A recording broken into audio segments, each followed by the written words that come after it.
नमो अरिहन्ताणं नमो सिद्धाणं नमो आयर्याणं नमो वैज्यायाणं नमो लोये सवसाहुणम् वन्दितु सवसिद्धे ध्रुवमचलमणोवमं गतिं पते वोच्छामि समय पाहुड मृणमो सुध केवली भणिदम्।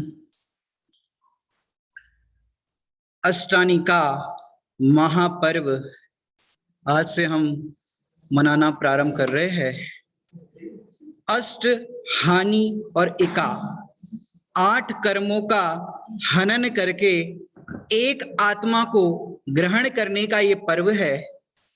इस अष्टानी का पर्व के अंदर अपन देखें तो ये वर्ष में 3 बार आते हैं, कार्तिक में, फाल्गुन में और आषाढ़ महीने में।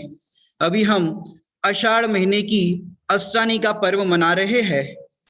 इस अष्टानी का पर्व में यूं तो जो देवगण होते हैं वो देवगण नंदीश्वर द्वीप में जाते हैं।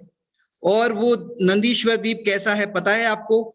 वो नंदीश्वर द्वीप अकृत्रिम है। कैसा है? अकृत्रिम। और ये जो हमारा भगवान आत्मा है वो कैसा है? वो भी अकृत्रिम है। इस अकृत्रिम भगवान आत्मा की आराधना करने के लिए देवगण अष्टानी का पर्व मनाने के लिए 8 दिनों के लिए वो नंदीश्वर द्वीप में जाते हैं। और इस नंदीश्वर द्वीप में लगभग 192 घंटे तक जिनेंद्र भगवान की पूजन करते हैं। वहां पर दिन रात का कोई भेद नहीं होता। वहां पर रत्नों की प्रतिमाएं होती है, 500 धनुष की, वो भी अकृत्रिम प्रतिमाएं होती है। आप जानते हो देवगण 8 दिनों के लिए वहां पर जाते हैं। खाली हाथ जाते हैं कि कुछ लेकर के जाते हैं? और वापस जब आते हैं तो कुछ लेकर के आते हैं कि खाली हाथ आते हैं? जैसे आप लोग भी अष्टानी का पर्व मनाने के लिए अनेक स्थानों पर जाते हैं, जैसे देवलाली हो गया और भी अपने जितने भी संस्थान हैं वहां पर पर्व मनाए जाते हैं। या तो आप जिनेंद्र भगवान के दर्शन पूजन करने के लिए अपने ही नगरों में जिन मंदिर में जाते हो अष्टानी का पर्व के अंदर, तो कुछ लेकर के जाते हो कि खाली हाथ जाते हो? और वापस जब आते हो 8 दिनों के बाद, हालांकि अपने यहाँ तो सवेरे पूजन की तो बीच में ब्रेक हो गया, नाश्ते के लिए जाना, फिर टेप सुनना, फिर प्रवचन सुनना, तो इस तरह का ब्रेक अपने यहाँ हो जाता है। क्योंकि हमारे यहाँ तो क्या करे, गुजरातियों को तो खास तौर पर नाश्ते के बिना चलता नहीं है। लेकिन अष्टानी का पर्व जो रियल में देव जहां पर जाते हैं नंदीश्वर द्वीप में, वहां पर तो उनको किसी भी प्रकार की आकुलता नहीं होती। बस भगवान की भक्ति पूजन और उनकी भक्ति करते करते वो अपने आत्मा की निश्चय भक्ति कर लेते हैं। ऐसे अष्टानी का पर्व के अंदर देवगण कुछ लेकर के जाते हैं। क्या लेकर के जाते हैं? व्यवहार में तो कहो तो रत्न आदि तो है ही सब, जो जो जैसी व्यवस्था हो, लेकिन साथ में विशुद्धि लेकर के जाते हैं, भक्ति लेकर के जाते हैं, पात्रता लेकर के जाते हैं। और फिर 8 दिनों के बाद वापस खाली हाथ नहीं आते। क्या लेकर के आते हैं? वहां पर अष्टानी का पर्व जो मनाने के लिए नंदीश्वर में गए तो वहां पर नंदीश्वर और यहां पर अपना ईश्वर, तो नंदीश्वर के माध्यम से जिनेंद्र जिन बिंबों के माध्यम से अपना ईश्वर देख लेते हैं और आत्मा का अनुभव करके वो वापस लौटते हैं, सम्यक दर्शन के साथ लौटते हैं। कई देव, हालांकि सबके लिए लागू नहीं पड़ेगा, जो अपन पूजन के अंदर पढ़ते हैं, वयन नहीं कहे लखी होत सम्यक धर्म, कि वहां पर जिनेंद्र भगवान की प्रतिमा कुछ बोलती नहीं है, लेकिन एक जगह पे बोलती भी है। विवक्षा है। क्या विवक्षा है? कि जिनेंद्र भगवान की प्रतिमा बोलती है। बड़े पंडित साहब की यदि आप स्तुति पढ़ो, जो बड़ी पंडित साहब की रचना में आती है, बिन बोले ही प्रगट कर रही सबसे सुंदर आत्म स्वरूप। सबसे सुंदर आत्म स्वरूप ये बिना बोले ही प्रकट कर रही है। कैसा? कि जैसे हम भगवान है, अकृत्रिम विराजमान है नंदीश्वर द्वीप के अंदर, वैसे ही तुम भगवान हो। कैसे भगवान? जैसे जिनबिंब विराजमान है जिन मंदिरों के अंदर, वैसा ही मैं भगवान हूं द्रव्य स्वभाव से। ये तो कोई कहेगा भाई हम भी भगवान है तो आ जाओ वेदी पे विराजमान हो जाओ, ये जगह खाली है, कि ऐसे भगवान नहीं है। वेदी पर विराजमान हो जाए ऐसे भगवान नहीं है, लेकिन अपनी परिणति की वेदी पर विराजमान सदा काल, जिसको बहनश्री कहते हैं, जागतो जी उभो से हाजरा हजूर विद्यमान छे। अब सिद्ध भगवान क्या है? भगवान है कि जीव है? सिद्ध भगवान क्या है? भगवान है कि जीव है? कि भगवान नहीं है जीव है। ये क्या बात कर रहे हो? सिद्ध भगवान तो हम कहते भगवान है, वो पढ़ते भी है, बच्चों को पढ़ाते भी है, सकल परमात्मा निकल परमात्मा। सिद्ध भगवान है वो निकल परमात्मा है, अनंत परमात्मा है वो सकल परमात्मा है। पढ़ाते तो है हम कि भाई बच्चों को बच्चों की भाषा में समझाते हैं। भगवान है ये बात भी सही है, लेकिन भगवान से पूछो आप कौन हो, क्योंकि ये सिद्ध अवस्था है। अपन जो पढ़ते हैं ना, अरहंत सिद्धाचार्य पाठक साधु है परमेश्वरीपण, सब आत्मा की अवस्था है, आत्मा ही है शरण। इसका अर्थ क्या हुआ? अरहंत सिद्ध आचार्य उपाध्याय साधु भी अवस्था है, पर्याय है। लेकिन उनसे पूछो, यदि आपको पढ़ना हो तो नियम सार जी की 47 नंबर की गाथा की जो अन्वयार्थ है वहां पर ही पढ़ लेना। जैसे सिद्ध आत्मा है ऐसा लिखा है, इससे आपको प्रमाण भी मिल जाएगा कि आत्मा कहना कि परमात्मा कहना, क्योंकि अपना जैन दर्शन स्यादवाद वाला दर्शन है। कभी आत्मा भी कह लेंगे, कभी परमात्मा भी कह लेंगे। यदि संसारी की अपेक्षा से कहे तो रागी भी कह लेंगे, तो कभी तो भगवान आत्मा भी कह लेंगे, शुद्धात्मा भी कह लेंगे, सारी विवक्षाएं होती है। तो ये अष्टानी का पर्व में वो 8 दिन तक देव वहां पर इस शुद्धात्मा की आराधना करते हैं, और साथ में व्यवहार से कहे तो जिनेंद्र भगवान के दर्शन पूजन भी करते हैं, और अपने आत्मा का भी दर्शन करके वापस लौटते हैं। आज पहला दिन हमने प्रारंभ किया है, हमारा भी 8 दिनों तक इसी तरह से विधान प्रवचन के माध्यम से हमारी भी आराधना हम करेंगे। यद्यपि हम अष्टानी का पर्व मनाने के लिए नंदीश्वर द्वीप में जा नहीं सकते, लेकिन भावों में तो जा ही सकते हैं। अपन जो पढ़ते हैं, गगन मंडल में उड़ जाऊं, द्वीप 8वां नंदीश्वर है, पूजन कर आऊं। तो पूजन कर आऊं मतलब जा न सकूं तो यही भावना जाने की भाऊं। आपको भावना होती है नंदीश्वर द्वीप में जाने की, बस स्वाहा स्वाहा इतना ही करना है कि नहीं? जा नहीं सकते तो भावों से तो कम से कम जाओ, और ऐसे भावों से जाओ कि फिर वास्तव में जैसे नंदीश्वर द्वीप में भगवान विराजमान है, उनके भावों से दर्शन हो, और उनके दर्शन से आत्मा के दर्शन हो, तो सच में आपने अष्टानी का पर्व मनाया, ऐसा हम समझ सकते हैं। इस अष्टानी का पर्व की बेला में अभी हमने समय सार जी का मंगलाचरण पढ़ा, तो हम समय सार जी के ही एक कलश से थोड़ी सी चर्चा करना चाहेंगे, क्योंकि इस भौतिकवाद की चकाचौंध के अंदर, हालांकि 2000 वर्ष पहले और तत्पश्चात 1000 वर्ष बाद जो अमृतचंद्र आचार्य देव ने कलश ये लिखे हैं, इस कलशों के अंदर भी उनको पता था कि अनादिकाल से इस जीव की कैसी बुद्धि है, वो कहाँ कहाँ अपना सुख मानते हैं, कहां कहां वो अपनापन करते हैं। तो उस अपनापन को छोड़ने के लिए और वास्तविक तुम्हारा क्या स्वरूप है ये बताने के लिए यहाँ पर अमृतचंद्र आचार्य देव ने कलश लिखे हैं समय सार जी ग्रंथादिराज के अंदर। हालांकि ज्यादा विशेष समय सार की भूमिका बनाने की हमें आवश्यकता नहीं है, सभी समय सार जी के पाठी है, दैनिक स्वाध्याय करते हैं, इसलिए हमें उस भूमिका को भी यहाँ पर बनाने की आवश्यकता नहीं है। चलो हम आगे बढ़ते हैं। आज हमें जो विषय पर चर्चा करनी है एक बहुत सुंदर विषय है, अभी उस विषय की अपन चर्चा प्रारंभ करते हैं। समय सार जी का 139 नंबर कलश। क्या नंबर है? 139 नंबर कलश।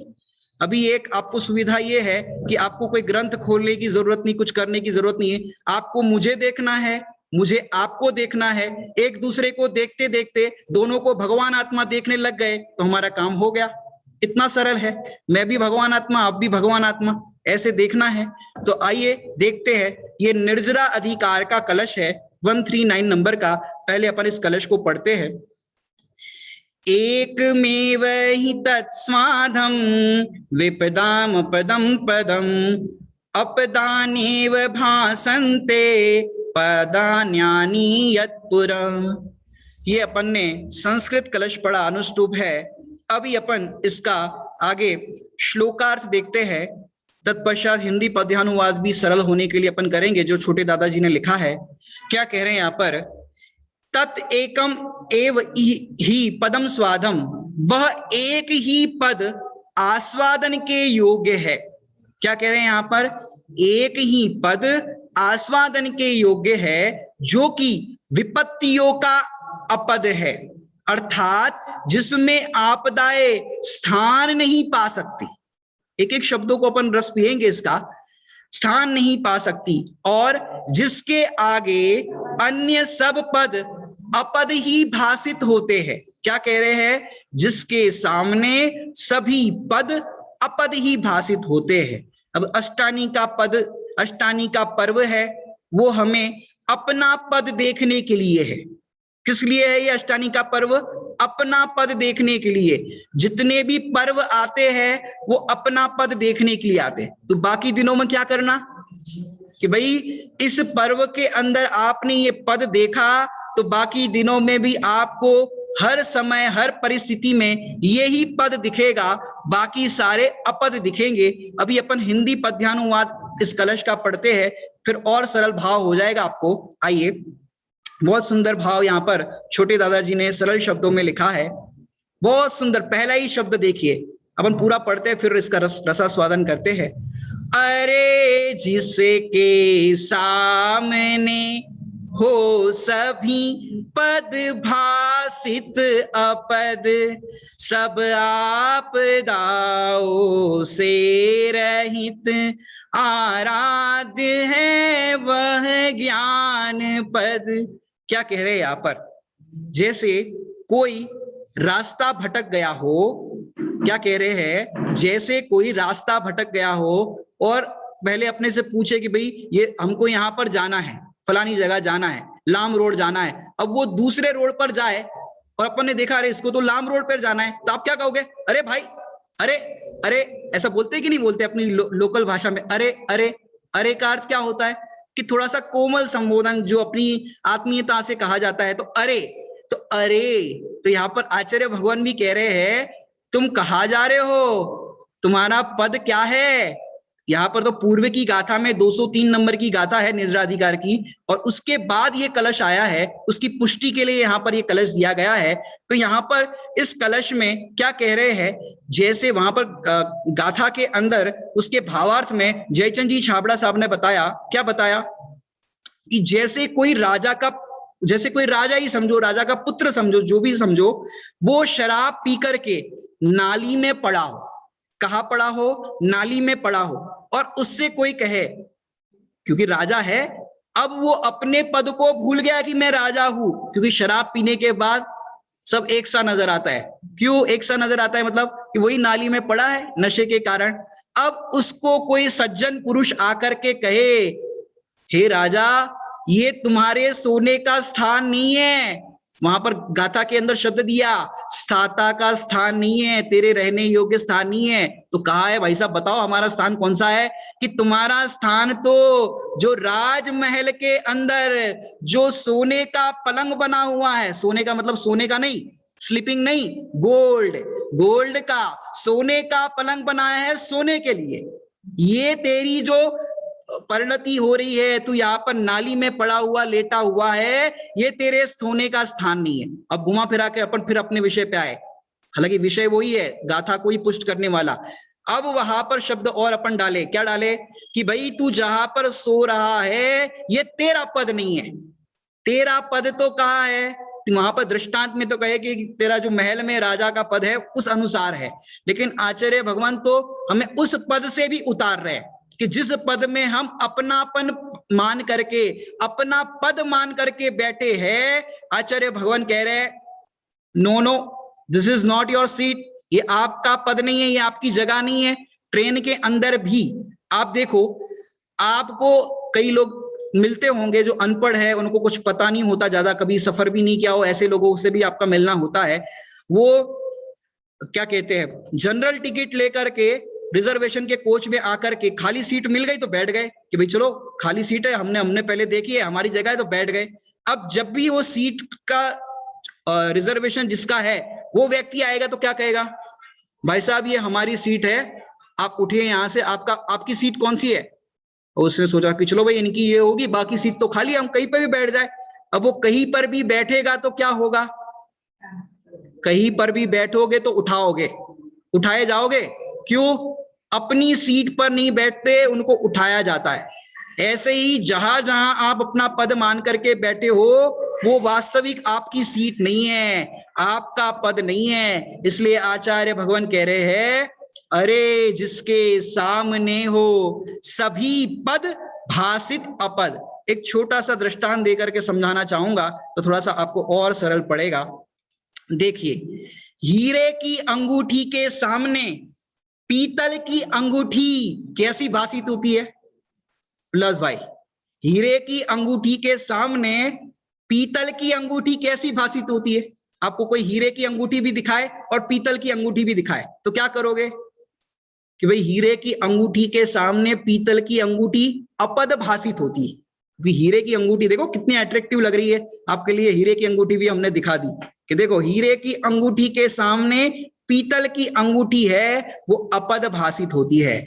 ऐसे इस चैतन्य हीरे के सामने क्या कह रहे हैं, इस चैतन्य हीरे के सामने जगत के सारे पद मतलब जो अभी आप वर्तमान में देख रहे हो वो तो है ही, डॉक्टर, इंजीनियर, सीए, प्रधानमंत्री का पद, वो क्या है, अपद है। क्या है कि वो अपद है, ये तेरा पद नहीं है।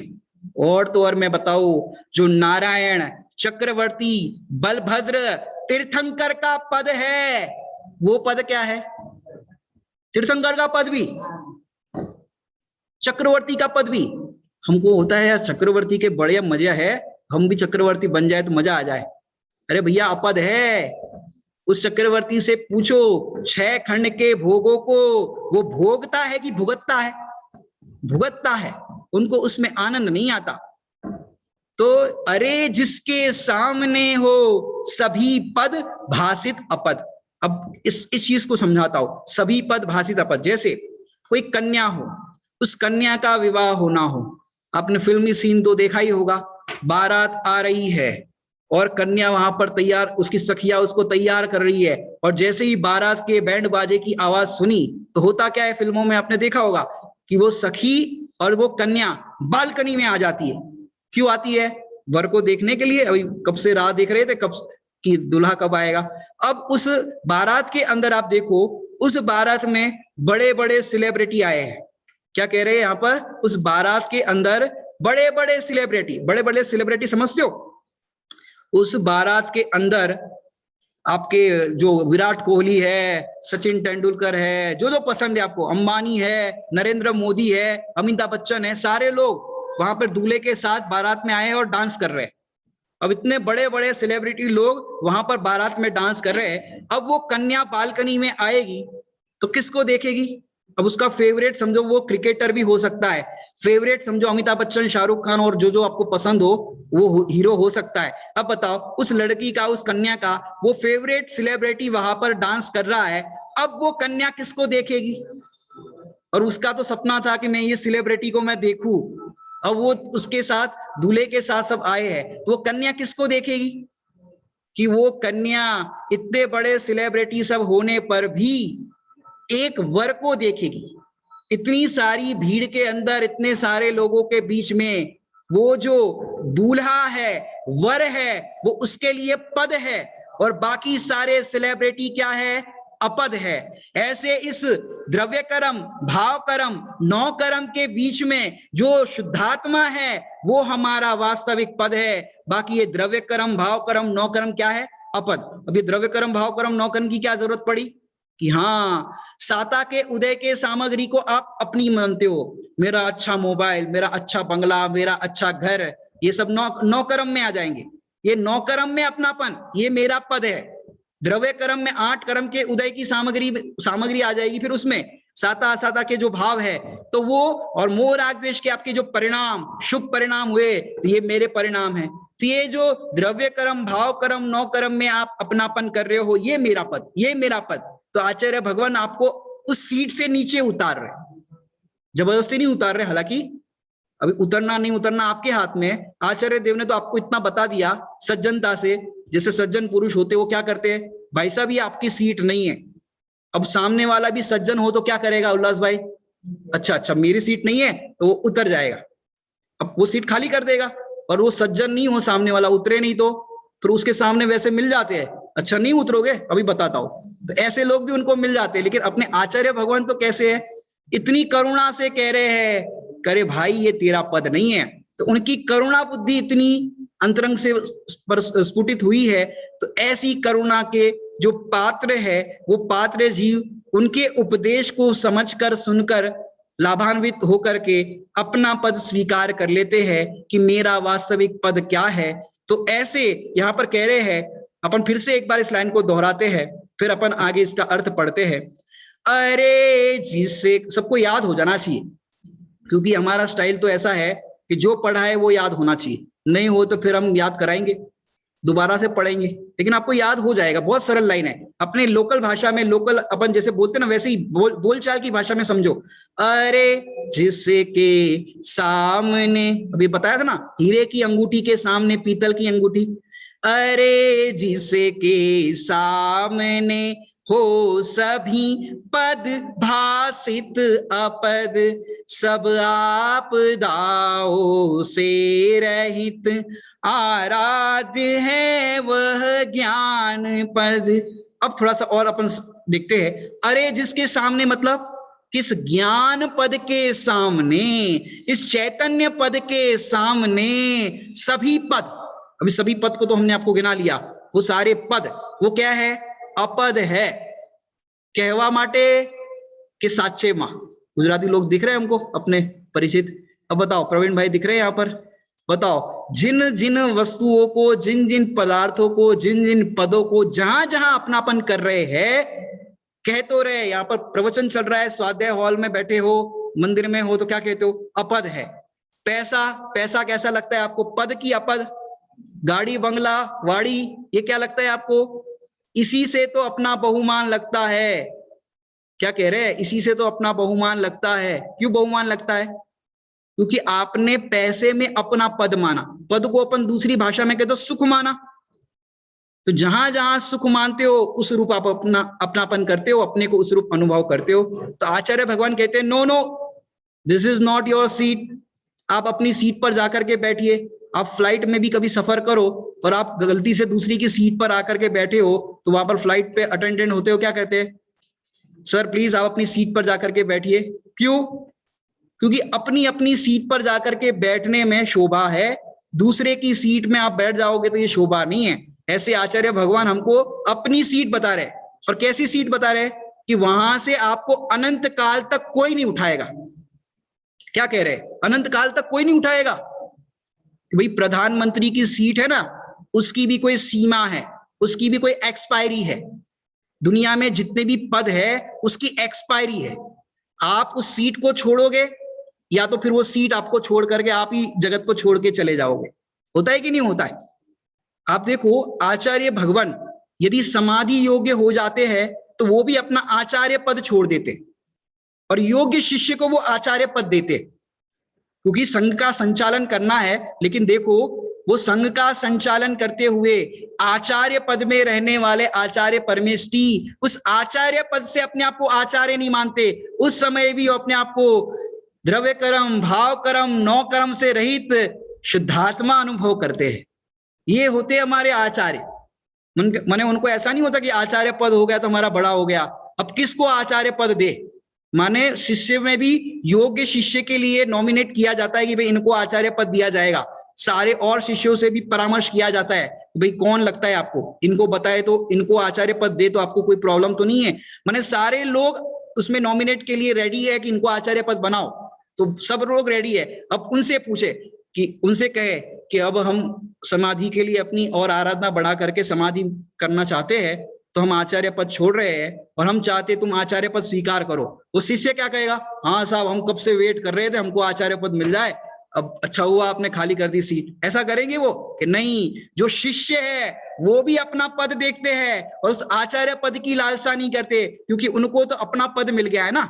जिसको अपना पद मिलता है, अपने पद की पहचान होती है, उसको जगत के सारे पद अपद भाषित होते हैं। भाषित का अर्थ वास्तव में लगते हैं, वैसा भाव भाषण होता है कि यही मेरा पद है। समझ बात? अपन इसका अर्थ पढ़ते हैं फिर आगे बढ़ते हैं।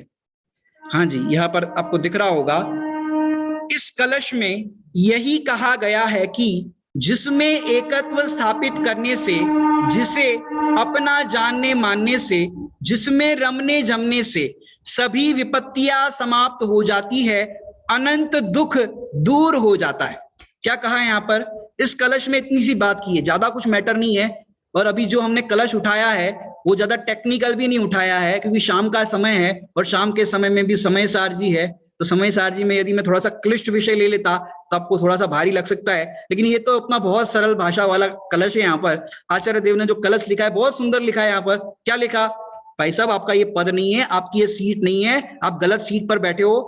और देखो, आचार्य भगवान ने हम गलत सीट पर बैठे हैं ये भी बताया, और हमारी सीट कौन सी है ये भी बताया।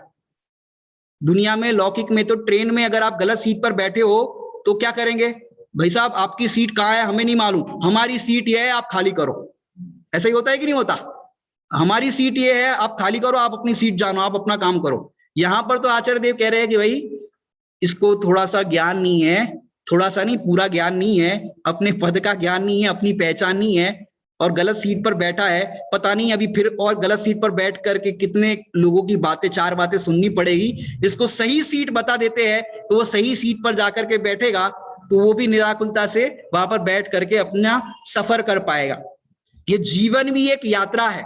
क्या कहा? ये जीवन भी एक यात्रा है। इस यात्रा के अंदर हम क्या करते हैं? गलत सीट पर बैठ करके क्या करते हैं? गलत, देखो, जैसे आप जनरल का टिकट लेकर के एसी के कोच में चढ़ो, स्लीपर के कोच में चढ़ो तो क्या होगा? फाइन भरना पड़ेगा कि नहीं भरना पड़ेगा? कि आप गलत कोच में चढ़ गए हो, गलत सीट पर बैठ गए हो तो फाइन भरना पड़ता है। ऐसे आप जहां पर अपनी सीट नहीं है, अर्थात जो पुरुष है, स्त्री है, करोड़पति है, मतलब जो जो बाहर के व्यवहार अपन समझते हैं, उसमें अपना पद स्थापित करते हो, गलत सीट पर बैठते हो, तो उसका दंड भरना पड़ेगा कि नहीं? दंड भरना पड़ेगा उल्लास भाई। गलत सीट पर बैठोगे तो जैसे ट्रेन में फाइन भरना पड़ता है, ऐसे इस जीवन की यात्रा में भी यदि आप गलत पद पे अपना पद मानोगे, मैं करोड़पति, मैं सेठ, मैं डॉक्टर, मैं इंजीनियर, मैं सीए, अगर आप गलत सीट पर ऐसे बैठोगे तो क्या फाइन भरना पड़ेगा? कि तुमने इस पर्याय में एकत्व स्थापित किया जो वर्त रही है, तो उसके फल में तुम्हें 4 गति रूपी फाइन मिलेगा। 4 गति में तुम्हारे परिणाम अनुसार तुमको दंड भरना पड़ेगा। ये तो न्याय है। जो लौकिक में सीट, गलत सीट पर, गलत कोच पे बैठते हो तो वहां पर फाइन भरना पड़ता है, वैसे ही यहाँ पर 4 गति के जो दंड है वो दंड कोई साधारण नहीं है। ये दंड भोगने में जीव को पसीना आ जाता है, इतने इतने काल तक इसका दुख भोगना पड़ता है। तो क्या कह रहे हैं यहाँ पर कि जिसमें एकत्व स्थापित करने से, जिसे अपना जानने मानने से, जिसमें रमने जमने से। अब यहाँ पर पॉजिटिव बता रहे कि तुमने पर पद में अपनापन किया, उसका तो दंड की बात हमने कर दी। अब क्या करना है कि अब करना है अपने वास्तविक पद की पहचान, और वास्तविक पद की पहचान करने पर क्या होगा कि उसी आत्मा में, उसी ज्ञान पद में एकत्व स्थापित करने से, अपने आत्मा में एकत्व स्थापित करने से, एकत्व बुद्धि नहीं कह रहा हूं, ध्यान से सुनना, एकत्व बुद्धि नहीं, एकत्व। एकत्व शब्द कहीं सुना है आपने? तीसरी गाथा में एकत्व निश्चय गत समय सर्वत्र सुंदर लोक में। तो एकत्व सुंदर है और एकत्व बुद्धि वो असुंदर है। ममत्व सुंदर है, अपने अनंत गुणों के साथ मेरापना ये सुंदर है, और जगत के सारे पदार्थों में मेरापना ये असुंदर है। कर्तत्व सुंदर है, मैं तो ज्ञानात अन्यत करोति कि मैं तो अपने ज्ञान का करता हूं, ये सुंदर है। लेकिन मैं रोटी बनाने का करता, मैं कार चलाने का करता, देश को चलाने का करता, जहां जहां जो जो आप कर्तापना मानते हो वो असुंदर है। अपने ज्ञान का करता ये सुंदर है। मैं अपने अनंत गुणों का भोगता हूं, ये सुंदर है। और मैं भोजन का भोगता हूं, मैं कपड़ों का, गहनों का भोगता हूं, ये सारा क्या है? असुंदर है। तो यहां पर एकत्व स्थापित अर्थात एकत्व सुंदर है, बुद्धि की बात नहीं कर रहे हैं, समझ में आई बात। तो जिसमें एकत्व स्थापित करने से अर्थात अपने ज्ञान पद में, अपने आत्मा में एकत्व स्थापित करने से और उसी आत्मा को अपना जानने मानने से और जिसमें जमने रमने से, यदि यहां सभा लगी होती तो हम एक एक से प्रश्न पूछते, अभी फिर सबको अनम्यूट करो, फिर किसी का खुला रह जाए, इसलिए हम समझ रहे हैं, आप लोग इतना तो समझते होंगे। यहां पर 3 बातें बताई, जानने से अर्थात ज्ञान, मानने से मानना यानी श्रद्धा, और जिसमें जमने रमने से इसका अर्थ होता है चारित्र, लीनता।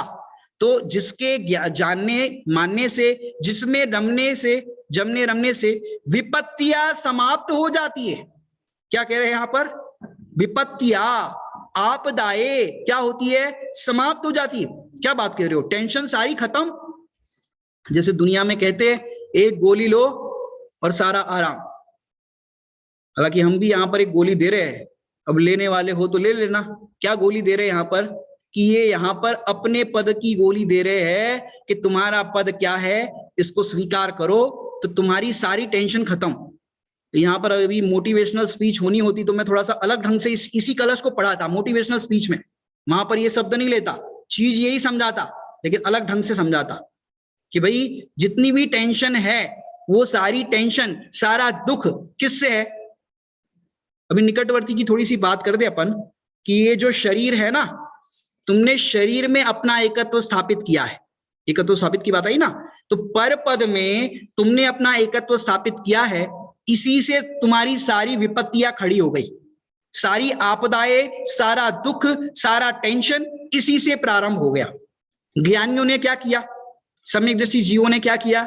इसी का कनेक्शन तोड़ दिया, इसी के साथ जो अटैचमेंट था उस अटैचमेंट को ही तोड़ दिया, इस शरीर से डिटैच हो गए।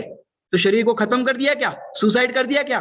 कि नहीं, देह छता जेनी दशा वरते देहाती, देह होने पर भी ज्ञानी जो होते हैं देह से भिन्न न्यारा अनुभव करते हैं। देह है तो भी, माने ज्ञानियों को तो ऐसा होता है आ देह मा छे के विदेह मा छे के खबर नहीं पड़ती।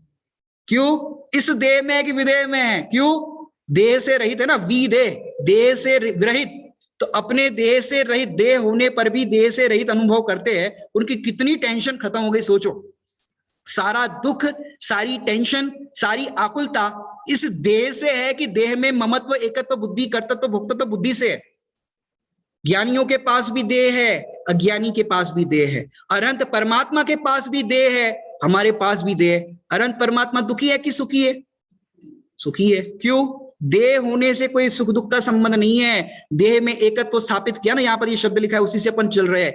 देह में एकत्व स्थापित करने से देह को अपना जानने मानने और देह में ही लीन होना, मतलब देह में ही अनुभव करने से विपत्तियां सारी उत्पन्न होती है, जो की त्यों बनी रहती है जैसे अनादिकाल से वैसी। अब उसका उल्टा करो कि इस देह के साथ डिटैच हो गए, देह से अपने आप को भिन्न न्यारा अनुभव कर लिया, तो न्यारा अनुभव करने पर अपने शुद्धात्मा को, ज्ञान पद को अपना मानने से, अपना अनुभव करने से क्या होगा?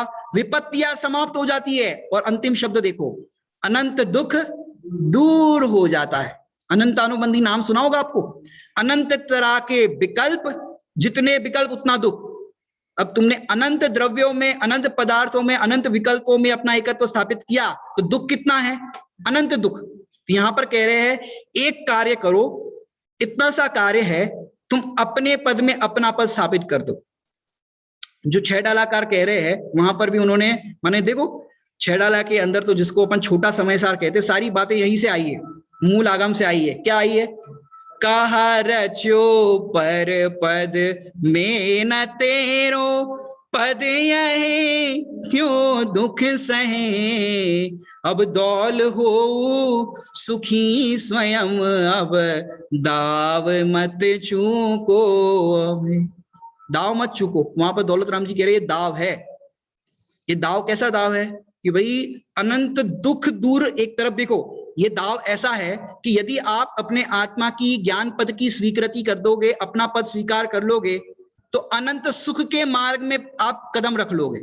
प्रथम सीढ़ी है ना मोक्ष महल की, तो आप कदम वहां पर रख लोगे तो वहीं से आपके अनंत दुख जो थे वो दूर होने प्रारंभ हो जाएंगे। पूरा अनंत दुख तो आपका जब सिद्धालय में जाओगे तब अनंत सुख की प्राप्ति होगी, तब दूर होगा। लेकिन फिर भी अभी अपन देखे कि एक आपका जो देह के साथ कनेक्शन है, बड़े पंडित साहब तो कहते हैं जब देह ही अपनी नहीं परिवार फिर कैसा, पर का कर तत्व है नहीं फिर भार हो कैसा। देह ही अपनी नहीं, कि देह ही मेरी नहीं है, तो फिर इस देह के साथ नाते रखने वाले पत्नी बच्चे जो है माता पिता, वो तुम्हारे कहां से हो गए? जब देह ही मेरी नहीं है तो वो कहां से हो गए? माने सारे रिश्ते नाते इस देह से प्रारंभ होते। तो यहां पर कह रहे पहले इसके साथ ही कनेक्शन तोड़ दो। कनेक्शन तोड़ दो मतलब साथ में जब तक इस मनुष्य पर्याय में रहना है तब तक ये देह रहेगी, लेकिन देह के साथ पहले तो हमने सोचा था कि पड़ोसी वाला कलश ले ले। पड़ोसी वाला कलश समझते हो? नहीं समझते? पड़ोसी वाला कलश कि तू 2 घड़ी के लिए इसको पड़ोसी अनुभव कर ले, है ना कलश। तो वो लेने का मन था। मैंने बोला देखो युगल जी बाबूजी साहब कहते थे यमुना के कंकर सभी शिव शंकर, यमुना का कोई भी कंकर उठा दो सभी शिव शंकर। ऐसे कोई भी गाथा कोई भी कलश उठा दो, सभी के अंदर यही बात है। सभी गाथा कलश अपने पद को बताने वाली है। तो जिसमें एकत्व स्थापित करने से जिसे अपना माने, अब हाँ ये लाइन तो पढ़ ली, अब अनंत दुख दूर हो जाते हैं, विपत्तियां समाप्त हो जाती है। एक दृष्टांत देना चाहूंगा आपको। हमारे आदरणीय बाल ब्रह्मचारी सुमत प्रकाश जी भाई साहब अक्सर दृष्टांत दिया करते हैं और हमने उन्हीं से ये सब ज्ञान अर्जन किया है। एक दृष्टांत इसमें मैं आपको देना चाहूंगा कि देखिए एक बच्चा अपने पापा के साथ मुंबई गया। मुंबई की भीड़ तो आपको पता ही होगी, अभी वर्तमान में कितनी भीड़ है हमें पता नहीं, लेकिन जितनी भी भीड़ होती है आपको सब पता है, प्लेटफॉर्म में कितनी भीड़ हो जाती है। अब वो गांव से पापा के साथ बच्चा गया और फिर जो भी काम से गए थे, बिजनेस के काम से जो भी गए थे वो गए थे। अब पापा ने कहा कि बेटा मैं जरा देख करके आता हूँ ट्रेन कब आ रही है प्लेटफॉर्म पर, तुम अभी यहाँ पर ही रहो। तो बच्चे को अटैची दे दी और वहीं पर वो बालक राह देख रहा, प्रतीक्षा कर रहा था, राह देख रहा था। अब उसके पापा ने वहां पर देखा इंडिकेटर पे कि ट्रेन 2 घंटा देरी से चल रही है, और उतने में उन्होंने अखबार देखा, वहां पर बड़ा टीवी लगा था तो मैच चल रहा था, तो पापा देखने में मशगूल हो गए। अब याद ही नहीं रहा कि बच्चा राह देख रहा है, क्योंकि हर बार अकेले आते हैं और इस बार बच्चे को लेकर के आए थे, तो भूल ही गए कि बच्चा साथ में है। अब बच्चा राह देख रहा है कि पापा मुझे यहाँ छोड़ करके चले गए।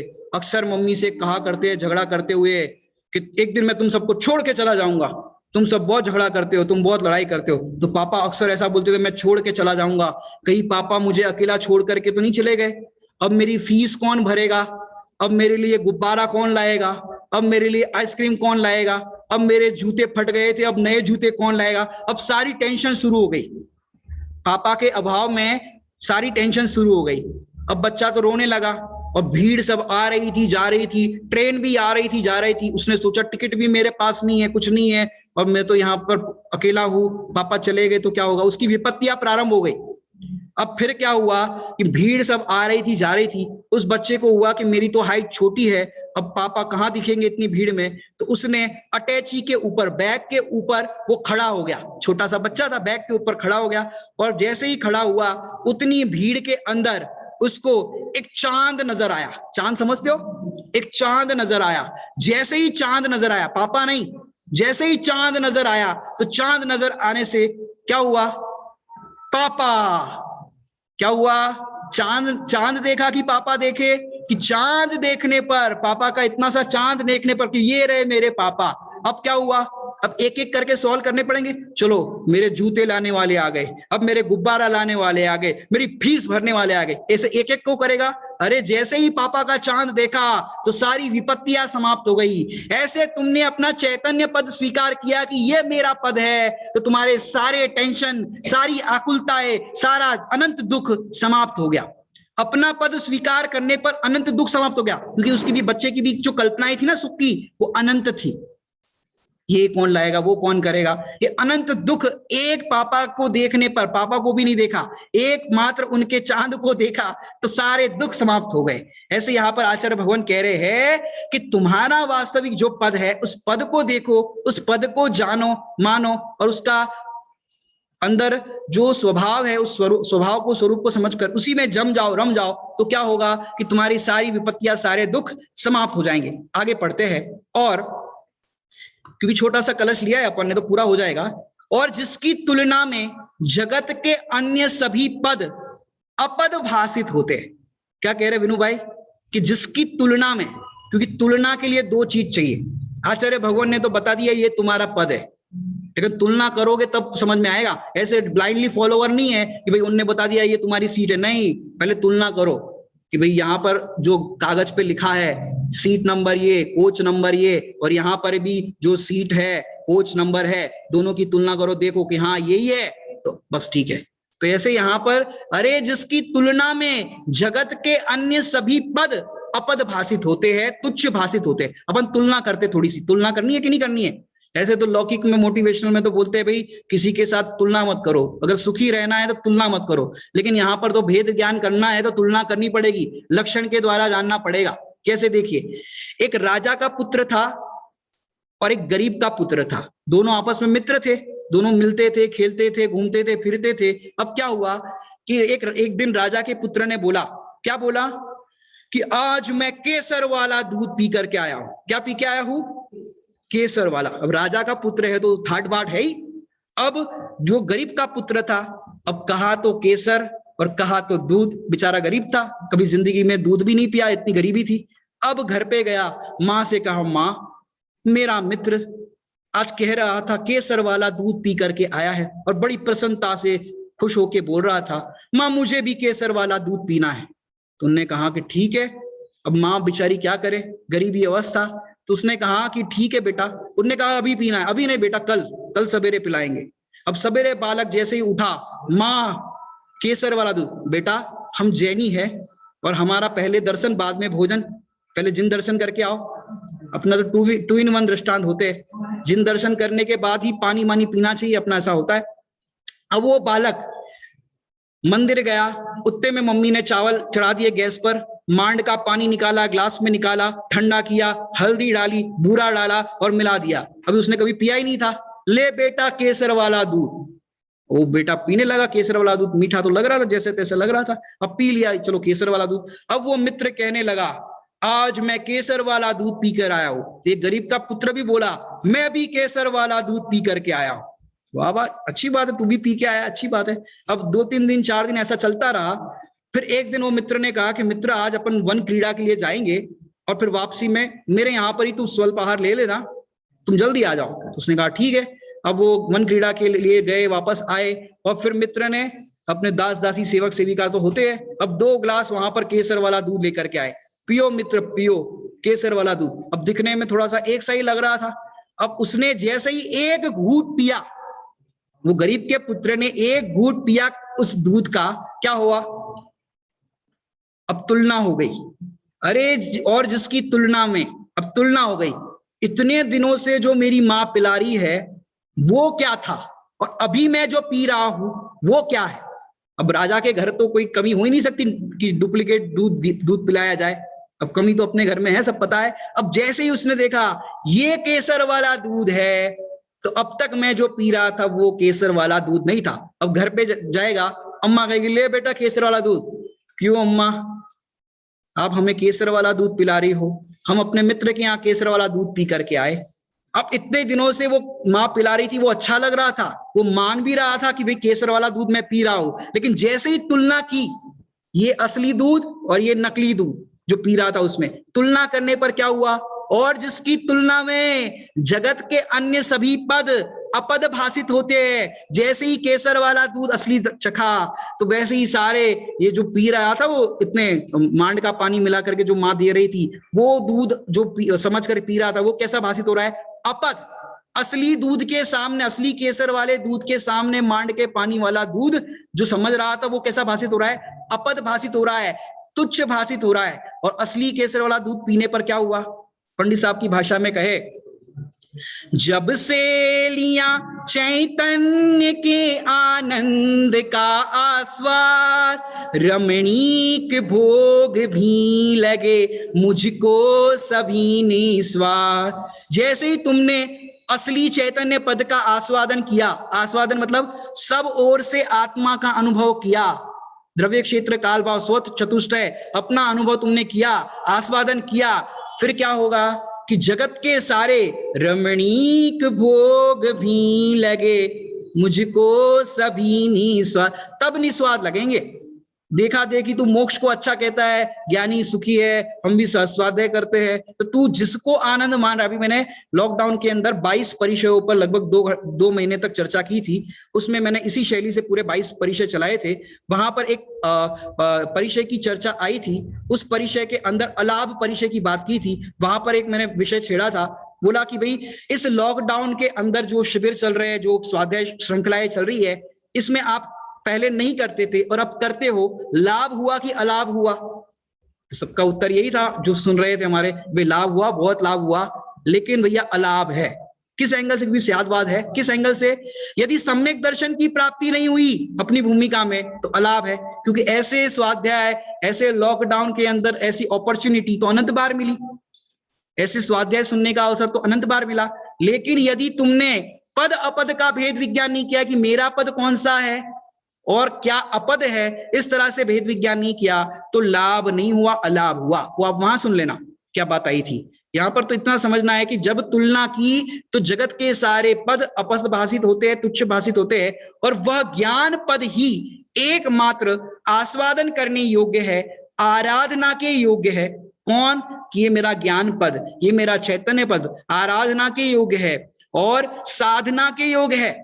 इस आत्मा की साधना करना है, इसको जो आत्मा है वो शुद्धात्मा है, उसको साधना है, स्वरूप की प्राप्ति करनी है। इसलिए हे भव्य जीवो, तुम एकमात्र इस ज्ञान पद की आराधना में अपने जीवन को लगा दो। क्या कह रहे हैं और कौन कह रहा है? अमृत चंद्र आचार्य देव कह रहे हैं कि तुम अपने जीवन को लगा दो। जैसे कोई होता है ना, अभी खोटा दृष्टांत दे रहा हूं, शेयर मार्केट में किसी ने कहीं पर इन्वेस्ट किए हो पैसे, और फिर कोई कहे कि भाई अभी हमारे पास फालतू पैसे पड़े हैं तो क्या करे क्या करे, तो वो कहते हैं कि तुम इस शेयर के अंदर लगा दो, जितना चाहे लगा दो, अभी ऊपर जाएगा मार्केट, कहीं लगाना मत, नहीं तो कहेंगे पंडित जी कह रहे थे लगा दो, हमको वहां नहीं लगाना है, हमको तो यहाँ लगाना है। जो आचार्य भगवान जहां लगाने के लिए कह रहे वहां लगाओ। वहां लगाने वाले और लगवाने की प्रेरणा करने वाले, जो कहा है पांचवी गाथा की टीका में, परस्पर आचार्य तो संसार के अंदर करने वाले मिल जाते हैं। लेकिन यहाँ पर आचार्य भगवान कह रहे हैं, क्योंकि देखो दुनिया के लौकिक जीव कहेंगे ना यहाँ लगा दो पैसे, यहाँ लगा दो, तो वहां पर तो नफा नुकसान दोनों हो सकता है, फायदा भी हो सकता है, लॉस भी हो सकता है। लेकिन हमारे आचार्य भगवान जहां पर लगाने के लिए कह रहे हैं कि तुम तो एकमात्र इस ज्ञान पद की आराधना में अपने जीवन को लगा दो। और फिर लगा दिया तो फिर दोबारा पूछने आने की जरूरत नहीं पड़ेगी, ना कुछ कहने की जरूरत नहीं पड़ेगी, सुना तो समा गया, कोई टेंशन नहीं होगी। आपका जो भी कार्य है, प्रयोजन की सिद्धि है, वो सफल होगी। क्यों? कि तुमने अपने जीवन को इसमें लगाया। एक अंतिम बात कह करके पूरी करूंगा, अभी हमारे पंडित जी साहब आ गए हैं, नीलेश भाई जी पधार चुके हैं, मैं अपनी बात पूरी करना चाहूंगा। क्या कह रहा हूं? अंतिम बात, बड़े पंडित साहब की स्वानुभव पत्रावली है, उस पत्रावली में एक प्रसंग आया। पत्रावली में तो पत्र के उत्तर है, लेकिन अपन उत्तर में अनुमान लगा सकते हैं कि क्या कहना चाहते हैं। वहां पर किसी ने पूछा होगा कि पंडित जी साहब हमारा भविष्य क्या होगा, ऐसा हम ज्योतिष के पास दिखाते हैं, करते हैं, तो आपका क्या कहना है, क्या? तो फिर पंडित साहब ने पत्र में लिखा, यदि आपकी परिणति इस मोक्ष मार्ग आराधना के मार्ग में लगी है तो आपका मंगल होगा। फिर सामने वाला सोचे कि भाई अभी अपनी तो लगी नहीं है, क्या नहीं, और नहीं लगी तो हम क्या कहे, मोह राग द्वेष रूप अमंगल ही होगा। यहाँ पर तो आचार्य भगवान कह रहे हैं तुम अपने जीवन को लगा दो। लगा दो मतलब लगा दो, फिर सोचना नहीं है। क्यों नहीं सोचना है? क्योंकि भाई जिन्होंने अपना जीवन इस मोक्ष मार्ग आराधना के मार्ग में लगाया उनका मंगल हुआ। मंगल हुआ मतलब चार मंगल शरण श्रेष्ठ है लोक में, आप्त अरु सिद्ध साधु दयामय धर्म, अन्य में ढूंढना सुख दुख कार्य है। अन्य में ढूंढना सुख दुख कार्य मतलब अन्य देवों के अंदर भी ले लो, और दूसरी अपेक्षा से अपन देखो तो भाई जहां जहां तुम सुख मान रहे हो अपने शुद्धात्मा के अतिरिक्त, अन्य में ढूंढे ना सुख दुख कार्य है। और वहां पर तो जो प्रकरण है भगवंतों की बात करें तो वे स्वयं सुख रहित सुख ना उनका मरम। ऐसे अपन यहाँ पर भी अध्यात्म में घटा दे कि भाई जहां जहां तुम सुख मान रहे हो वहां सुख नहीं है। क्यों? क्योंकि वहां पर, क्योंकि सुख किसे कहते हैं कि जो द्रव्य के संपूर्ण भागों में संपूर्ण अवस्था में पाया जाए उसे सुख कहते हैं। और जहां तुम सुख मान रहे हो वहां सुख नहीं है।